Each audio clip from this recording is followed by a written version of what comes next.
Welcome to my airplane home. I live in a Boeing 727 jetliner. We bought an abandoned high school and converted it into 31 apartment units. I bought an abandoned lighthouse from the federal government for $71,000. People thought that we were crazy for wanting to turn an abandoned baseball stadium into apartments. A small village in Sicily was auctioning off a home starting at €1 bid.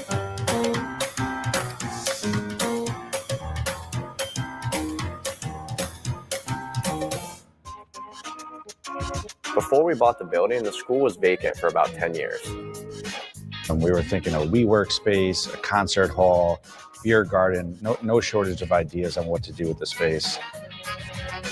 But after seeking, counsel and advice, we realized that residential is the best path forward for this building.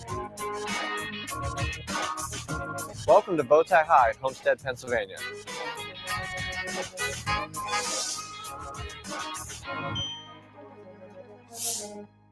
My name's Adam Colucci. I'm 35 years old. I own an audio video company and I'm a real estate investor. My name is Jesse Wigg. I'm 35 years old. I'm a real estate agent and a real estate investor. My name is Dan Spanovich. I'm 42 years old. I'm a real estate developer and a lawyer. We bought an abandoned high school in Homestead, Pennsylvania for $100,000 and converted it into 31 apartment units.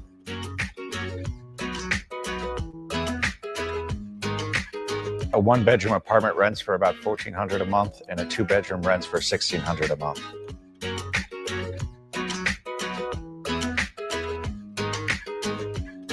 I was made aware that the high school is for sale from a local individual. I live in this area and they know I'm involved in real estate, so the building was brought to me off market.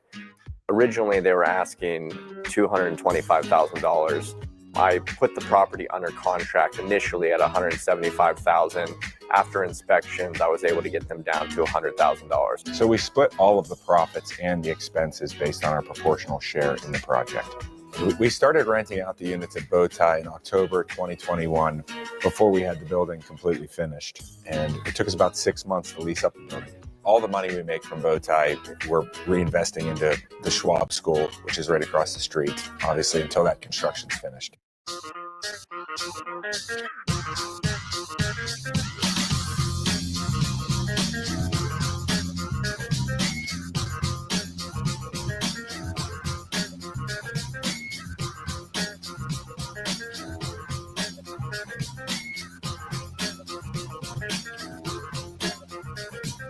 My role here at Bowtie was designing the layouts of the apartments and trying to minimize plumbing stacks to lower construction cost. I also worked closely with National Park Service to make sure we got historical tax credits on the building. The main things were to keep the historical significance of the exterior of the building and the hallways of the building. My role here at Bowtie was primarily around the overall design of the building, the finishes that we used in each apartment, and a lot of the common space was designed by me as well. My role in the project was essentially boots on the ground construction management of the project.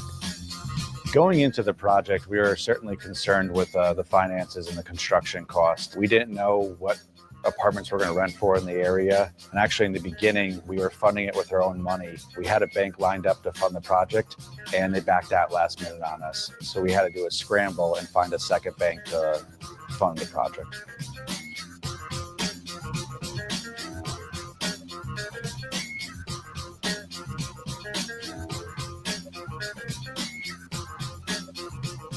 I think our biggest mistake on the project was underestimating the cost it was going to take to do the renovation. Initially, we budgeted about $2 million for renovation, and in the end, it cost us about $3 million to do the renovation. I'm not sure we would have done the renovation in the beginning if we'd have known what it was going to take. When you walk in the double doors in the front of Bowtie, you'll notice the 12-foot high ceilings, the original porcelain crown molding, the terrazzo floors, and the 10-foot wide hallways. Probably the most dramatic feature of Bowtie High. This is the original auditorium. We restored this space pretty much from ruin. All of the plaster was failing, and we rebuilt that, kept all of the original flooring in the space. Everything's been professionally furnished. This old bookshelf came from the space, and we were able to incorporate that back into the auditorium. Here's the gymnasium. On this side, we did free weights and cardio equipment. We decided to put up this scrim netting to kind of make the space not so large. There was bleachers on the left and bleachers on the right that we converted to storage units. And we wanted to leave the original basketball court here.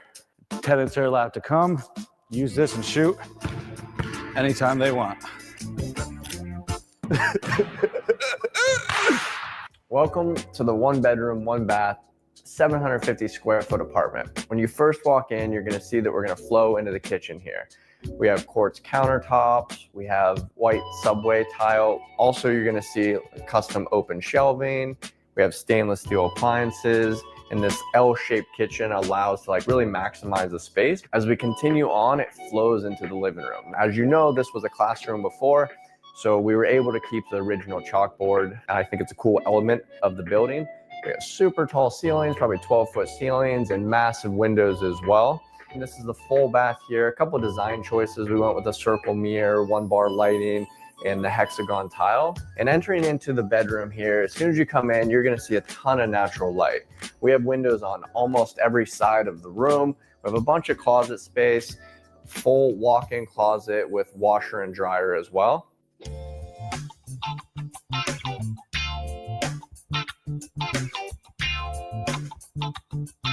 I would say in the beginning, Dan and Jesse were both hesitant to get into it. I knew that we needed to have it in our portfolio, mainly because when you look out the front windows, that's what you see, so we could control what we see. Our mortgage on the Schwab School is about $3.25 million, but we'll probably need more than that to finish the construction. The Schwab School has been a much more challenging project than Bowtie High was. When we bought it, it was in much worse condition. When Schwab is complete, it'll be 33 apartments. Some of the amenities there will be in-unit washer dryers, indoor parking, there'll be a rooftop deck, and a common lounge on the lower level. Welcome to our next project. This is the Schwab School.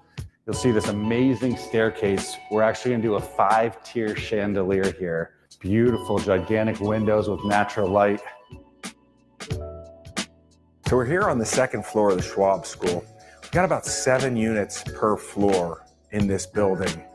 We've kept the original classrooms as 1 unit per classroom. We've got all the original doors throughout here, and this is the original hallway with the archways. I'll bring you into one of the units here. So we were able to keep the ceiling height, which is about 14 foot in these units. We're also able to save the concrete floors, which we refinished. I'll take you through the bedroom space here. We tiled those walls in the bathroom sort of to pick up the look of these concrete floors as well.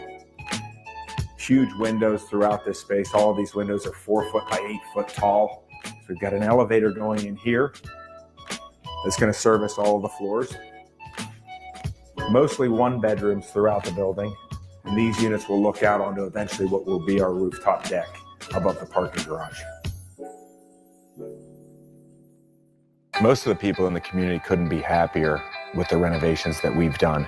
These buildings sat vacant for a long time, and a lot of investors passed on them before we came along. Jesse's only investing in this community. There are better places, more popular places to invest in Pittsburgh than in Homestead. And, you're choosing to invest only in this community, which, that's special about this property. Renovating Bowtie High has made a big impact on many people in the community, and myself included. I live in this area, so I'm invested in this area, not only financially, but from the aspect of I live here and I want the area to continue to improve.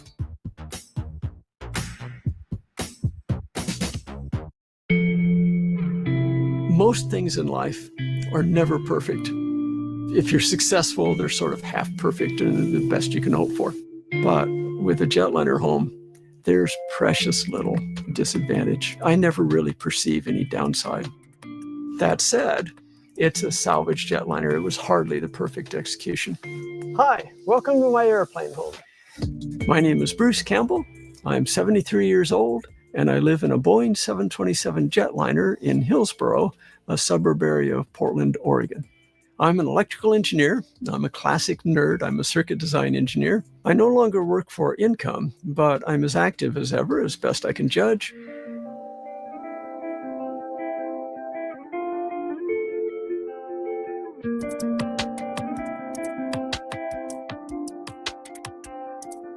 A jetliner home is a different kind of environment. It's a very strong, very long-lived, sealed pressure canister.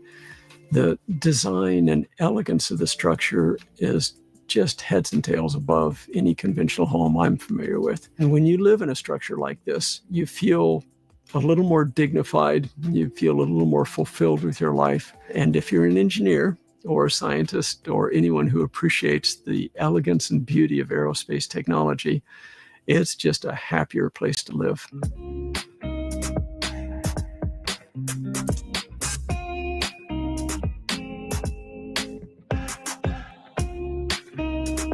This is a futon sofa, and it folds flat for company, and an electric blanket on top. I don't know if I'd be alive right now if it weren't for the electric blanket. It's just a simple futon sofa, but it serves as my bed, and also, especially during the winter, my working surface, because it's warm, and most of my real work is simply on the laptop. This is a Faraday cage. Radio signals don't penetrate aircraft well. So currently, I just have a cell phone which leans up against one of the cabin windows, one of the polycarbonate windows, which is radio transparent, and receives an adequate, though not perfect, signal. And hopefully at some time in the near future, I'll be able to acquire an actual Wi-Fi signal from Hillsboro, which provides a free Wi-Fi service.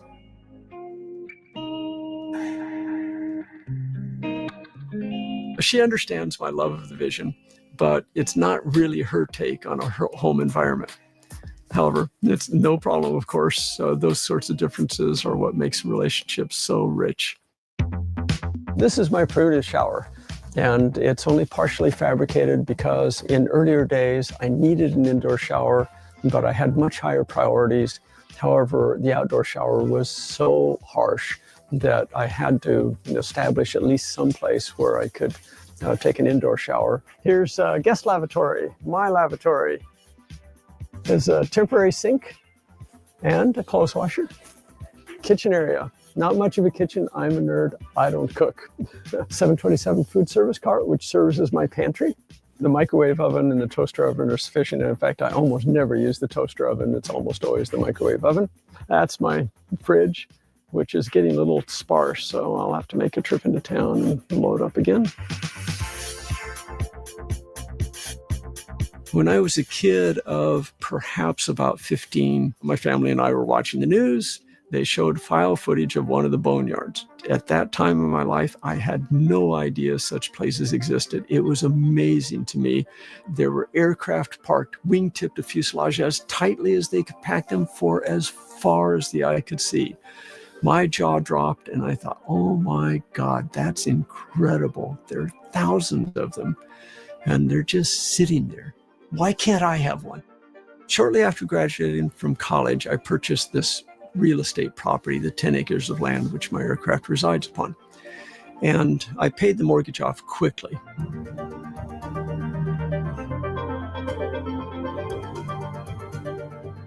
These are circuit breaker panels, and many are still active.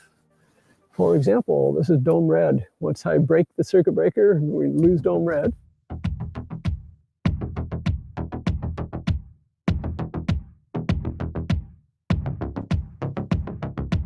That was a big mistake. That was a whopper class mistake. I'll never do that again.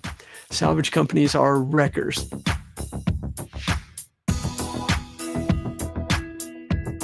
I highly recommend just buying a jetliner completely intact and completely functional, except maybe removal of the engines. That was a mistake too. Their choice was not optimum, but it is a passenger jetliner. However, it has a little history. It's also the very last flight for the owner of the airline. Aristotle Onassis, who, as everyone knows, was married to Jacqueline Kennedy Onassis after the Kennedy assassination.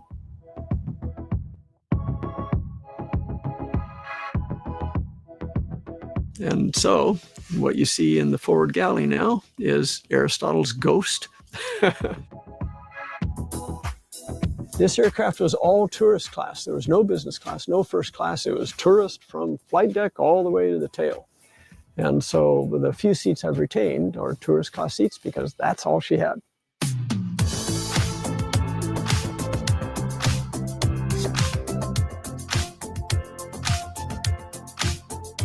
I didn't finance anything. I don't think I could have. I don't think anybody can. The jetliner flew from Greece to Hillsborough Airport. That's about 20 kilometers from here.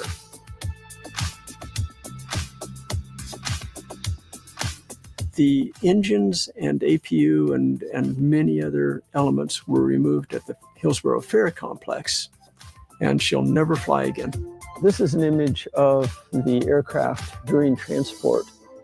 We started at midnight from the Hillsborough Ferry Complex and then weaved our way through downtown Hillsborough with just literally centimeters to spare, but everything went smoothly.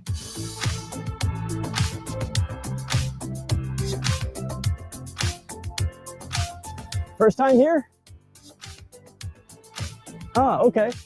How do I say hello in Italian? I forget. Ciao. Oh, of course, ciao. Ciao. Okay, everyone. Slippers and roam around anywhere.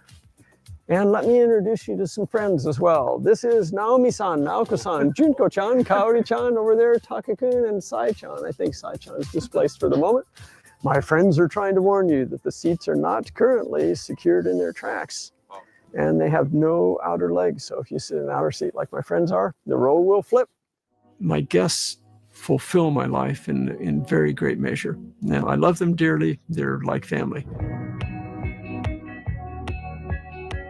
Nerd Cave. This is currently a work area for a variety of projects, some of which are simply recreational in the form of restoration of old computer systems, primarily Apple products, but also projects associated with the aircraft, for example, restoration of illumination systems. And a thermal wall so as to be able to separate the aft section from the forward section so that during the winter months, I can retain a little bit more heat in the aft section. It's still very cold. You've seen this motion. The two forward wing exits are here. I use the right one a lot because I'm often interested in working or socializing on the wing. This is to keep velociraptors out. One overhead compartment, which comes from another aircraft. I have two more. I'm eager to mount these, but this aircraft was not designed with mounting structure for the overhead compartments. Observer, inspector, captain, the sole authority for the flight. This person may bark out orders to any of the rest and they must obey.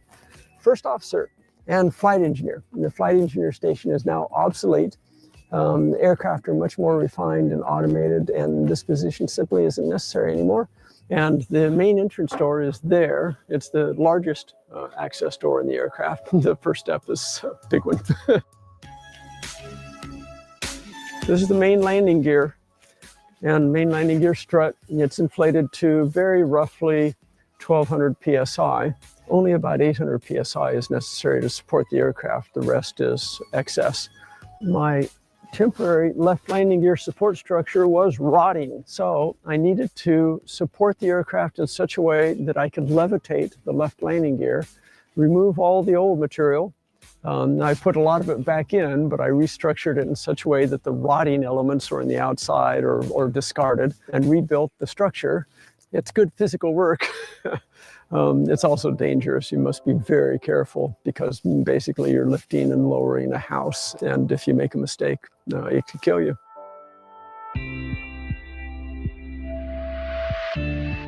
I have no regrets about pursuing this vision. It's fun. Jetliner homes are really cool. And in my experience with my guests, I do believe that humanity will embrace this vision wholeheartedly in enough proportion that we can utilize every jetliner which retires from service.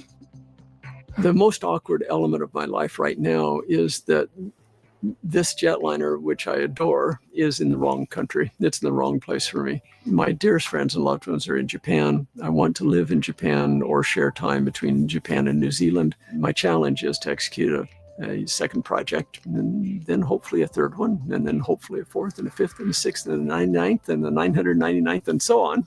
And of course, the version 2 is for Japan, and it's intended to put a home, which I love, in a land I love, with the people I love. And then if I can simply regain my youth, everything will be fine.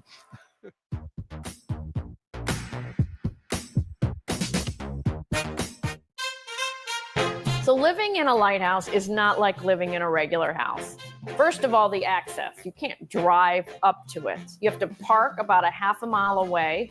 You have to carry your supplies out. So food, water, gas for the generator, all gets carried out.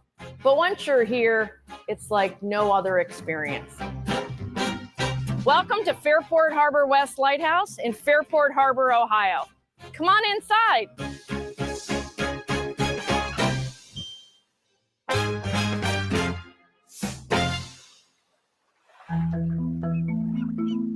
My name is Sheila Consall. I'm 65 years old. I bought an abandoned lighthouse from the federal government for $71,000.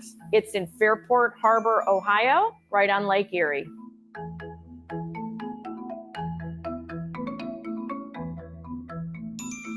When I'm not at the lighthouse, I live outside of Washington, D.C. in Ashburn, Virginia.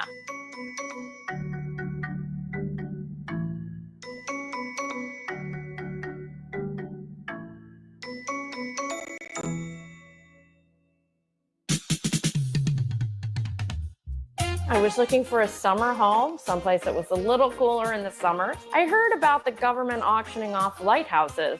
I've done some historic preservation work in the past, renovated a historic home, and thought a lighthouse would be a great opportunity to combine both a summer home and my love of historic preservation.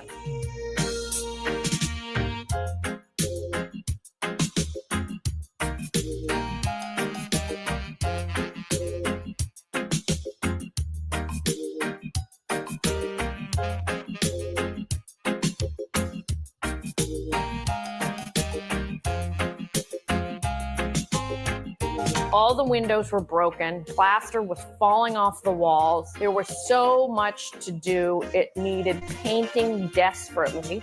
I used a home equity loan to pay for the lighthouse purchase and some of the initial renovations. That was about $200,000, but it's since been paid off, and now I just pay as I go.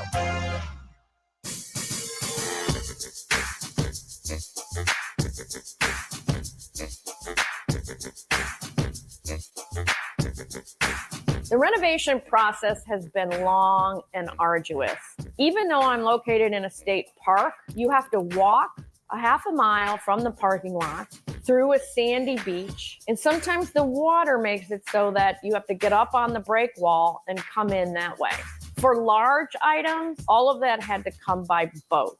We would bring a barge up to the side of the lighthouse. The barge has a crane. The crane lifts some of the large items over the fence onto the platform, and then they're brought into the lighthouse. The biggest challenge I've had with the renovation has been utilities. The lighthouse is completely off the grid, so I had to completely renovate all of the electrical and rewire the lighthouse. When I need electricity, I flip on my generator, but I try and conserve it because it runs on gasoline, and I have to carry gasoline out here. It's my least favorite thing to carry out here. So I probably spend a few $100s a summer on gasoline for the generator.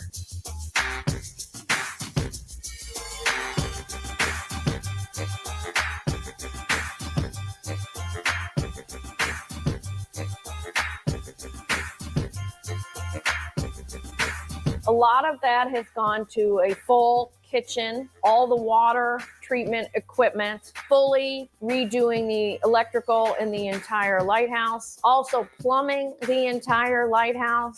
The windows were also redone. A lot of the woodwork has been stripped and redone. Like any project, this cost more and took longer than I ever imagined. I originally had about a $200,000 budget to renovate the lighthouse, so I am a little over what I anticipated, but it's well worth it.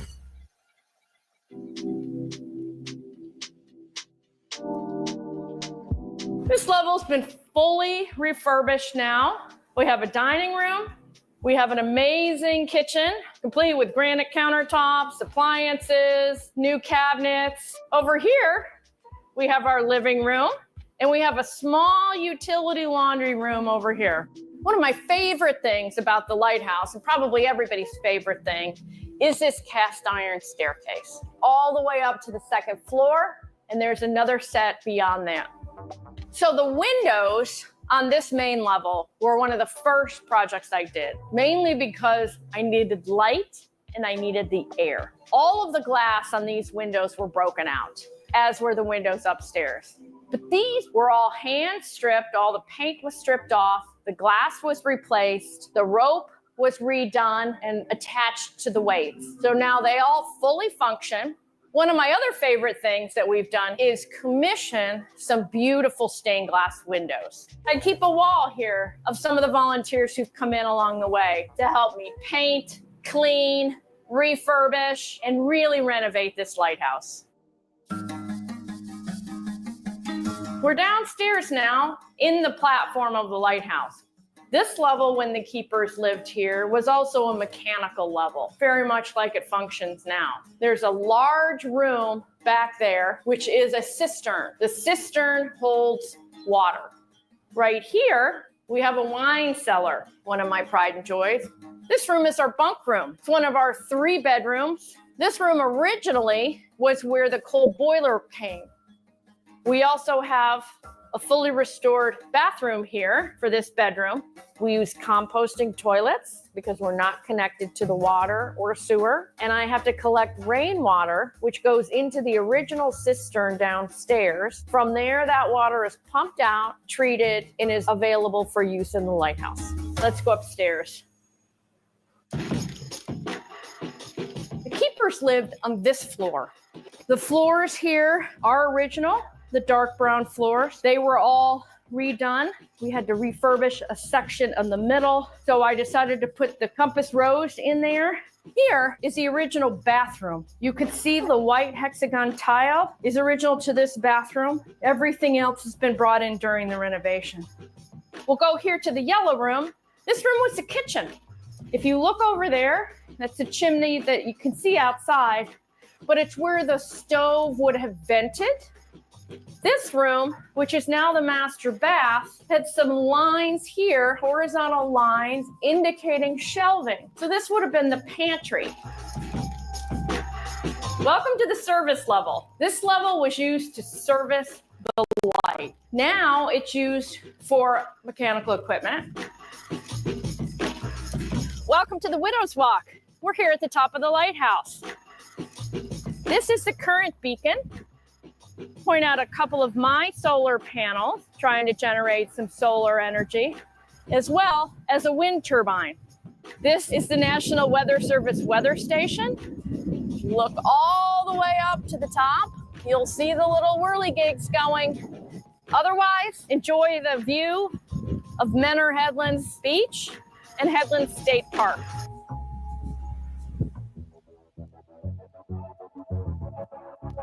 Part of buying a lighthouse from the federal government means that it comes with certain stipulations. My particular lighthouse sits on a piece of property that is owned by the Army Corps of Engineers.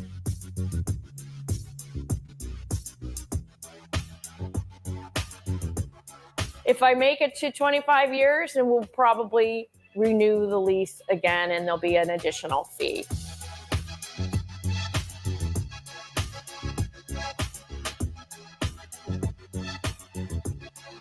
This lighthouse is an active aid to navigation, which means that the beacon still comes on every night, comes on at dusk, goes off at dawn, and it is continually maintained by the Coast Guard.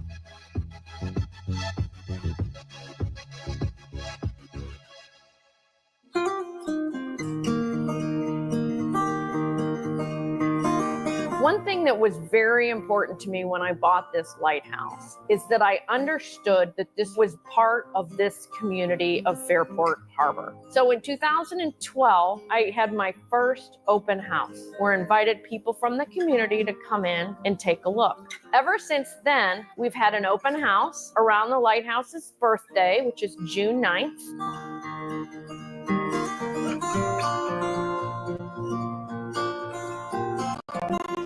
So every day I get asked whether I rent out the lighthouse or not. I have not rented it. I may in the future, but there's a lot of logistics that need to be organized, maybe someday. So another question people ask me is if I would do it again or I would buy another one. Probably not. This was a great challenge, great opportunity, and I loved every minute of it, but I would probably move on to something else.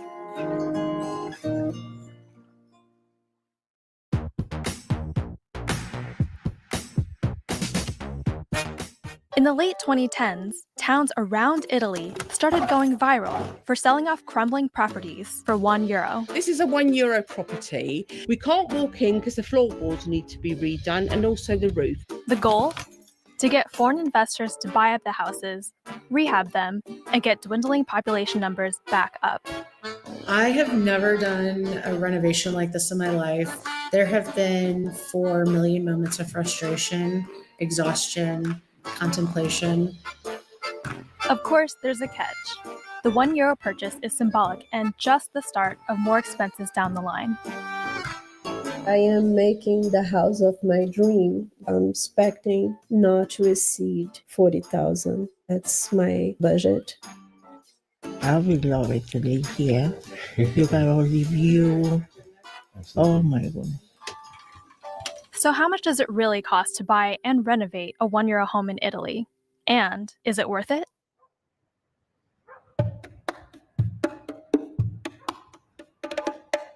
This is the town of Sambuca di Sicilia. In 2019, it went viral for auctioning off old homes starting at €1. My name is Meredith Chabone, and I am 44 years old. In June of 2019, I purchased one of the €1 homes. A friend of mine sent me an article, and the article talked about a small village in Sicily that was auctioning off homes starting at €1 bid. I recognized the name of the village, and it was the same village that my great-grandfather came from in 1902 to the United States. Unfortunately, he was never able to return to Sambuca once he left, and I am the first person in our family to return to this village and to start to rebuild our family name here. So the condition of this property when I first purchased it was dire at best. There was no electricity, there was no running water, there was probably 2 feet of pigeon poop on the floor. It was very bad, but I still loved it from the moment I saw it. Once buyers get their properties, they have to complete their renovation within a certain time frame, usually 3 years. Cost for the original €1 home with taxes and fees was about €5,900. Meredith decided to buy the building next door for €22,000 through a private sale. It meant more space to build the home of her dreams, but also came with much higher renovation costs. So I'm at the end of my renovation, and the estimated completion amount is €425,000. And in today's conversion rate, that would be about $440,000 in US dollars. Welcome to my €1 home that was recently renovated, and the name is Casa del Architetto, House of the Architect, named for my father. Welcome, prego. We are now in my dining room, which turned out so great. We are in the downstairs primary bedroom. It's the biggest bedroom in the home. We are in my library, and I'm an avid reader, so of course I absolutely love the space. We are now in my bedroom. This canopy bed, it's made of acacia wood. I'm standing right above a sauna. It's a dry heat sauna that I installed, and it's beautiful.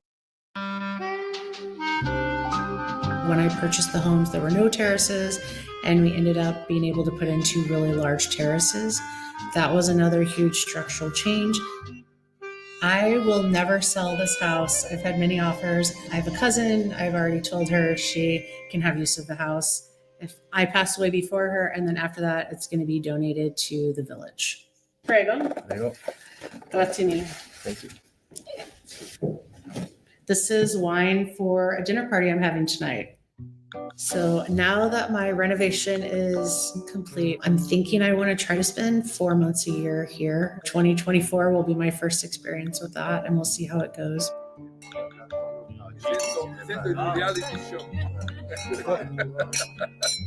This is one of the places with the most beautiful sunset I ever seen. Mind-blowing, an incredible experience.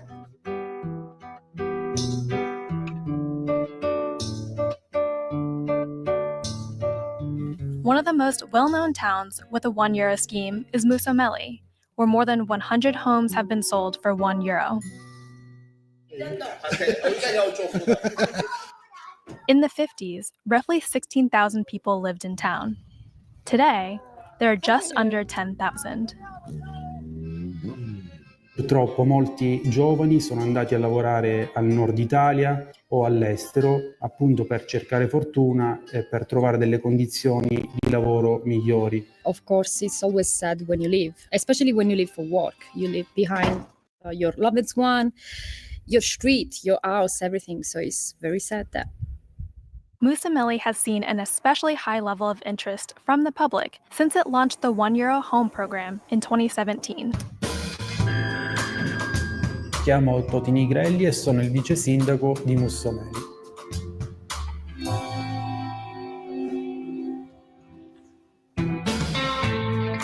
Per noi era una cosa molto grande, sono arrivate immediatamente decine di migliaia di richieste. Nel 2017 abbiamo venduto la prima casa, già 2 settimane dopo il lancio del progetto. Large-scale renovations mean more jobs for construction workers. The increase in foot traffic has been a boost for local restaurants and hotels. Il turismo a Mussomeli da quando abbiamo il progetto Casa €1 è aumentato del 3000%. The town has also sold around 200 premium homes, which start around €5,000 and require less repairs.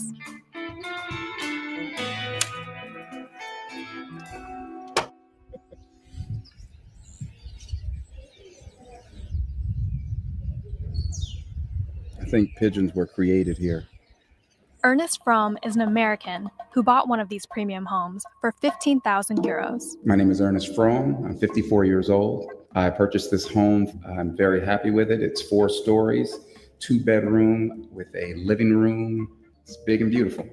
Along with the home for $15,000, I got this beautiful piece and these other pieces and another one in my living room.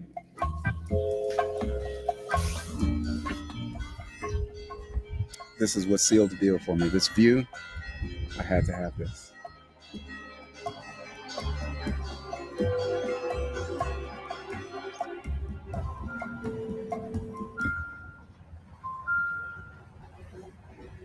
Rubia Daniels is a €1 homebuyer. It was just a complete collapse house. The roof from the 3rd floor was all the way down to the 1st floor. Water running into the house, plants growing into the house. There was mold everywhere, has termites.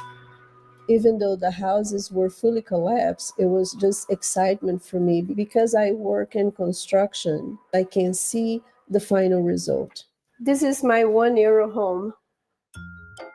My name is Rubia Daniels. I am 50 years old. I live in California, and I bought 3 €1 homes in Sicily.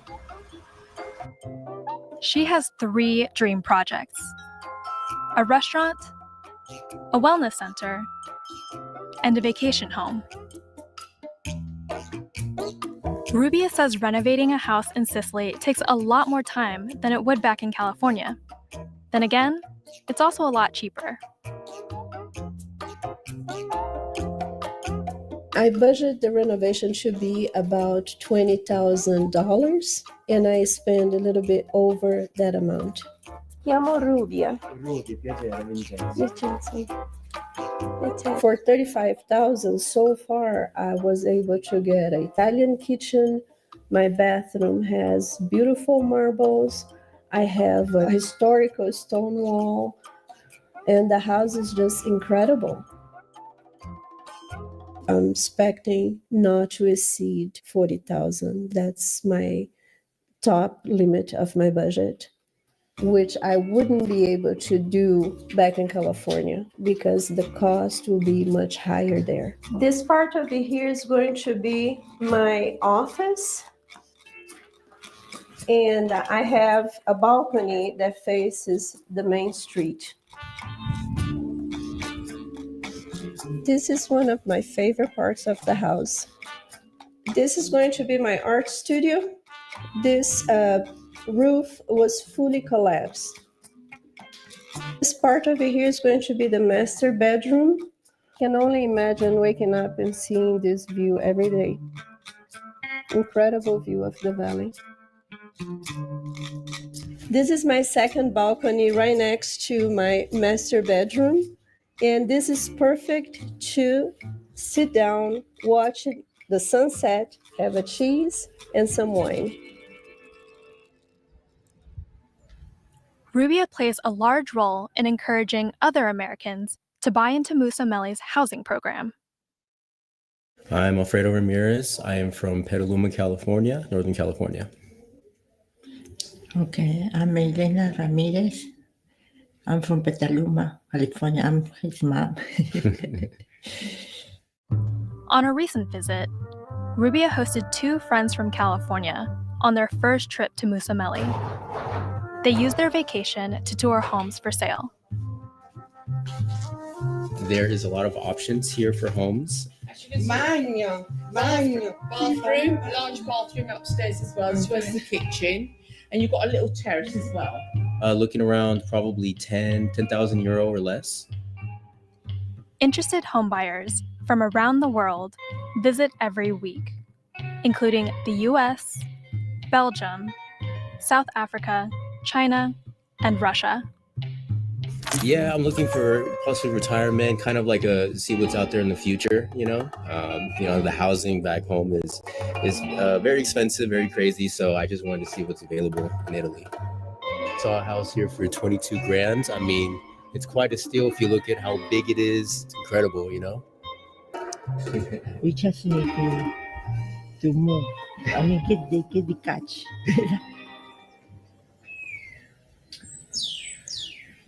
This is how a 1 euro house usually looks like. So it's in not a really great shape, but has potential. I mean, it's a 1 euro house, so you can invest more in renovation.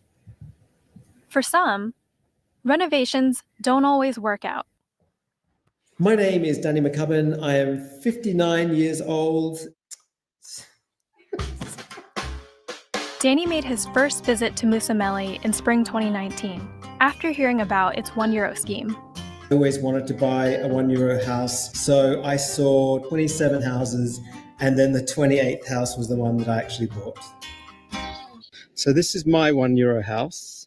Danny's renovation plans were delayed by the pandemic when he got stuck in London for 10 months. Sadly, in that time, my 1 euro house suffered a lot of water damage. It was very expensive to renovate.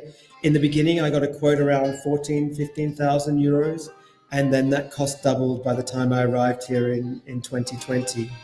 Danny decided to sell his house back to the real estate agency for 1 euro, eating the 3,300 euro buying fees in the process. But he was still determined to find a space for his community kitchen. I always wanted to buy a 1 euro house where I could start a social project. I have a background in food. I worked for Jamie Oliver for 17 years in London. And so a lovely family came back to me with a shop space. And so we negotiated with the family, and we now pay 300 euros a month. Okay, buon pranzo. Each week, volunteers at the Good Kitchen work to rescue surplus food from nearby markets and deliver grocery packages to local families in need. My dream is that one day we will be able to provide jobs, especially for young people in the town. Per me è un fratello. No, Danny, bravo. Grazie. So, what do all the locals think about this?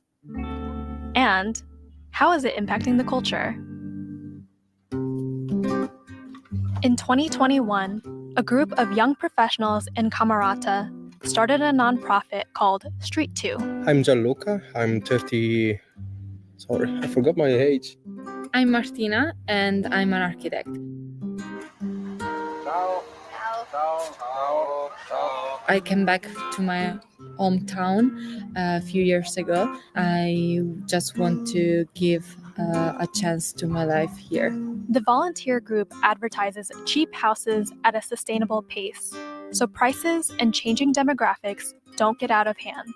We aim to push away the danger of gentrification effects. We want to be sure the original aspect of the town stays the same. The respect of the old town is the most important thing. We believe it needs to be focused on this project. We want to be surrounded by new people. We want to be surrounded by people who can bring something to our own lives. Yeah. It's also personal. Yeah, it is. I'm very happy about all these new people that are coming here. Also, be kind to anyone because we are all human beings, so it's a good opportunity for grow as a person as well.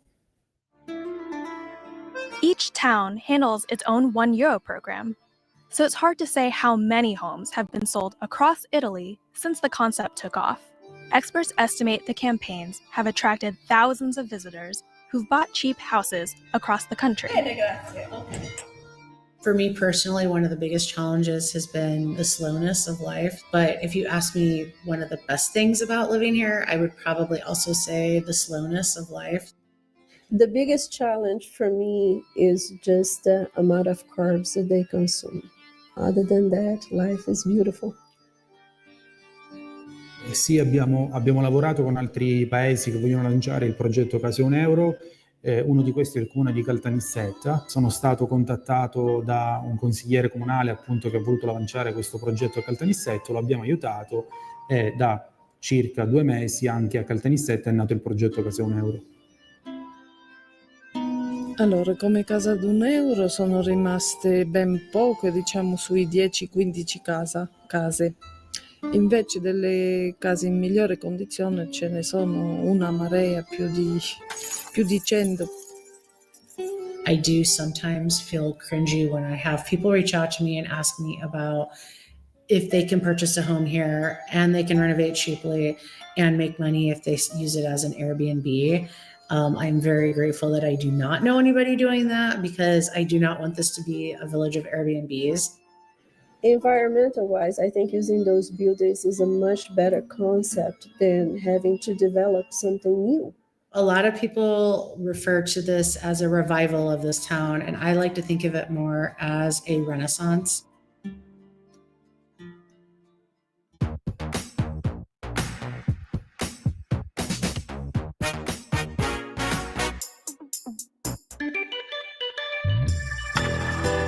Initially, people thought that we were crazy for wanting to turn an abandoned baseball stadium into apartments.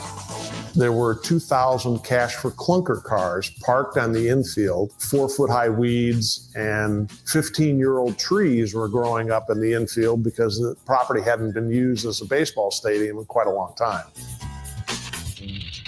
Hi, welcome to Stadium Lofts in Indianapolis, Indiana.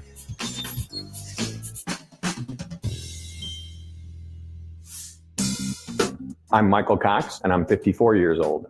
I'm John Watson, and I'm 65 years old. We took an abandoned baseball stadium that the city of Indianapolis gave us for $1 and turned it into 138 apartment units.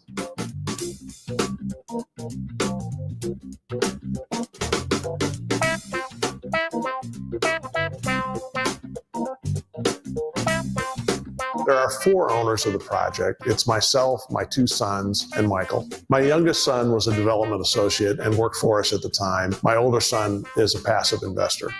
I was the board chair of Indiana Landmarks, a not-for-profit historic preservation organization, and we were postulating ideas as to what could be done with Busch Stadium. About 9 months later, after we had come up with a few ideas, they approached me again and said, if you don't do that idea you came up with to turn it into apartments, it's going to be lost. They're going to tear it down. So we put together a team and explored whether or not it was possible to do it. The city's goal was bigger than ours. We were looking to do an apartment project. The city's goal was to create a catalyst for the neighborhood and to stretch downtown beyond its current boundaries. As well as save an historic baseball stadium that had a lot of history in Indianapolis.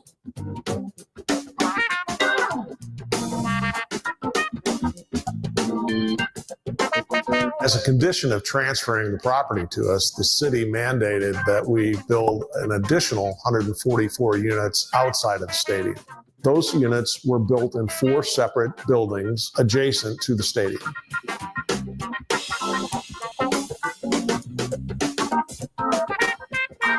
The profits from the project are split proportionally based on the ownership of the individual partners.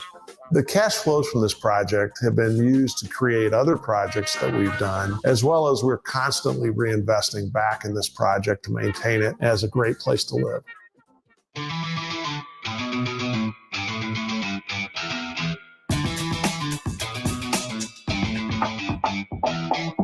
When we first saw the stadium, we were excited about the potential of the project. We were a little apprehensive of could it really be done. Our biggest concern when we started this project was who was going to show up and rent it. There wasn't much housing in the neighborhood. There wasn't much economic activity in the neighborhood. We were kind of pioneers when we did this project. And so we were concerned about its success, and we underwrote it very conservatively.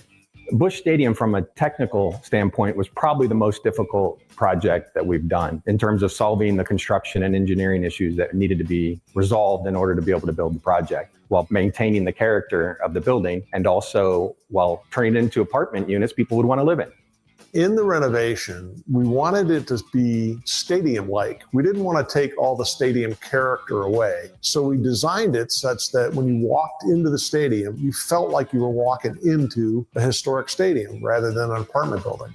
We retained the billboards that were in the outfield, the brick wall that was in the outfield, the scoreboard. We retained the infield, and we put back the base paths in concrete to kind of pay homage to what was here before. In addition, we saved the press box on top of the 3rd floor of the building. Doesn't serve a real function anymore, but it is there because it was. Another interesting feature that we saved were the ticket booths at the front of the stadium. So as you walk up to the front door, you still see the old ticket booths with the metal grating in them, and those areas are now inside apartments as closets.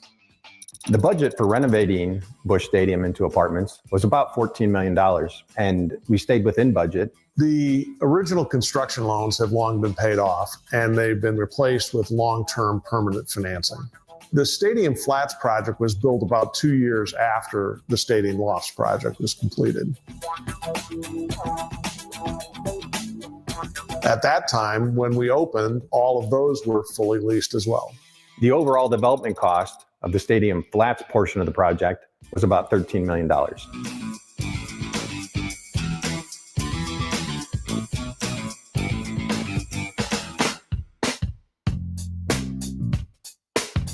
As you walk into the stadium from the outside, you're walking towards the ticket booths that were original to the outside of the building. As you pass through the front door, you walk into the underside of the stadium still being visible.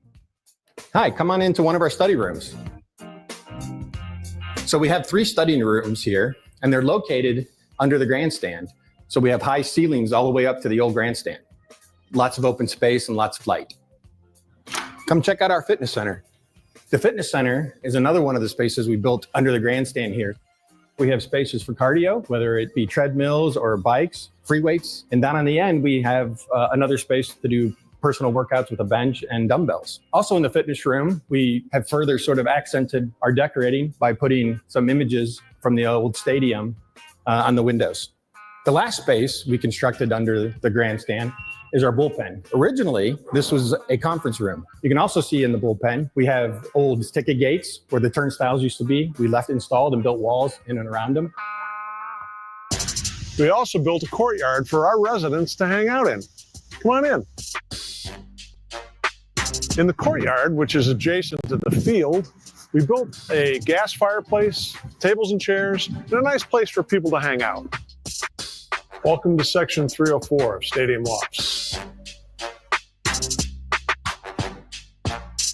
We have all the conventional amenities, full kitchen with stainless appliances, granite countertops, washer dryer, 2 bedrooms, 2 bathrooms, and then we were able to expose the steel trusses and tongue and groove decking of the original roof of the stadium. One of the unconventional things we did was we exposed all the concrete floors in the units. We poured new concrete and then polished it for a finished floor. When we did the balconies, we wanted them to feel like you were at the stadium. So we used chain link fencing for the railings to create that stadium type appeal.